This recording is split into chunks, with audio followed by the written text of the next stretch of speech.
Hello guys, this is Boss Pango, a day in my life as a content creator dito sa Catanduanes. May simpleng pamumuhay at may pangarap na gustong matupad. Pero bago po ang lahat, samahan niyo po ako sa mga panibagong ganap sa aking buhay. At ayan na nga po pala guys, nagbabalik nga po pala yung pinaka-over sa Catanduanes na vlogger. At kung hindi nyo nga po talaga matatanong ay nandito nga po pala tayo sa tindahan ni Lola Merna at nagbibili nga po pala ako dito ng tinapay na ating kakainin ngayong hapon. Dahil nga po kanina nga po pala ay talagang hindi nga po pala ako nakapag-snack dahil nga po talagang marami kaming ginawa dun sa school at hindi na nga rin po ako nakapag-video kaya hanggang dito na nga lang to. I mean dito ako nagsimula mag-video dahil nga para dito lang ako nagkaroon ng free time. Ay, uwi siya. Ayan, kung hindi nyo nga pa talaga matatanong kung ano nga pala yung ginagawa natin dyan, ay naghihintay nga pala ako ng mapalaman yung ating tinapay na binibili dahil nga pa talaga papunta na tayo dun sa ating bahay na isa.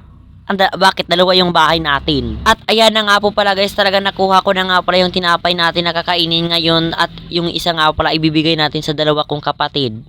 Magsalo na lang sila. By the way nga po pala guys, pagpasisya na nga pala guys kung maingay nga pala yung background natin ngayon dahil nga po talaga malapit tayo sa kalsada at maingay pa rin yung mga manok. At balik na nga po pala tayo dito sa ating pinagkukwentuhan. At pagkarating ko nga po talaga dun sa bahay namin ay talagang walang tao at nandun nga pala sa kabilang bahay si mama at binili na ako mag-init ng tubig. At dahil nga po talaga kahoy lang yung ating gagamitan ngayon ay samahan nyo nga po pala talagang i-assist to. Iaayos as in. At ayan na nga pala guys, nilagyan ko na nga pala ng tubig yung ating takore at talagang nilagyan ko na nga rin po yan ng cover at para nga pa talaga hindi masunog yung kaputan nun. Ala, hindi. Kumbaga yung hinahawakan natin. Kasi kapag hindi talaga pa yung nilalagyan ng cover, talagang nasusunog yun at talagang natutunaw siya. Malamang natutunaw kasi plastic yung hinahawakan natin.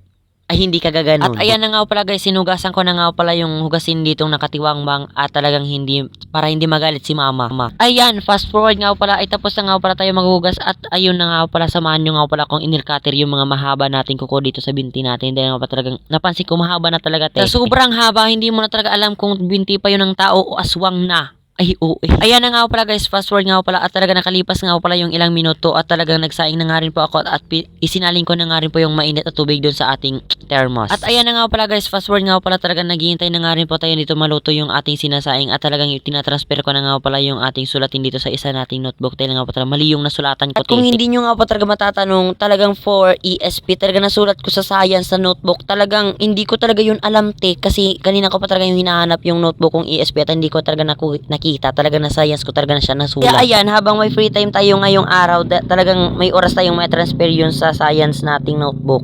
I mean sa ESP talaga, mali-mali pa yung pakaka-voice over. At ayan, fast forward nga pala, tapos na nga rin po tayo mag-transfer ng isusulat sa ESP nating notebook at for today's video ay talagang kakain na tayo. Talaga, kain na tayo guys. Pagpasisya na nga pala guys kung short nga pala yung bini-vlog natin ngayon dahil nga pala maraming ganap sa school at bawal kang maghawak ng cellphone. Kaya talagang naisipan ko mag-video kapag nakarating na ako dito sa bahay. Kaya ito na nga lang po yung na-video ko. Kaya pagpasensya na. And maraming salamat na rin nga pala dahil nga pa pinatapos nyo nga pala yung mini vlog natin ngayon. At maraming salamat po talaga sa mga solid supporters ko dyan. Kahit hindi pa tayo sikat, talaga marami nang nagpapashoutout Maraming salamat po talaga guys. Pasensya na nga pala guys kung hindi ko nga pala tayo nabibigyan ng stickers dahil nga pala wala pa tayong perang mapangpagawa ng stickers. Kaya kapag meron na tayong pera, talaga mapapagawa na tayo ng sticker. Kaya goodbye guys, see you to my next vlog, Mwaps.